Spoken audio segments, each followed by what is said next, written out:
বিসমিল্লাহির রহমানির রহিম।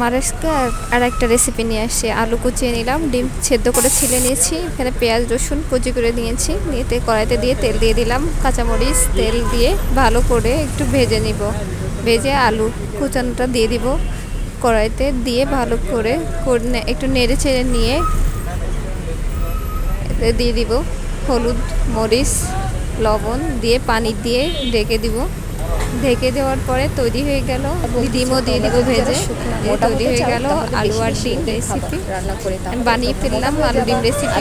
এবার আমি আরেকটা ফ্রাই প্যানে নিব, নিয়ে এখানে আটা নিয়েছি, পেঁয়াজ মরিচ টমেটো কালারটা সুন্দর আসার জন্য সব নিয়ে গুলে নিয়েছি। এখানে ফ্রাই প্যানে দিয়ে দিলাম মরিচ পিঠা, ঢেকে দিব। এই যে তৈরি হয়ে গেল আমার মরিচ পিঠা বা চাপটি।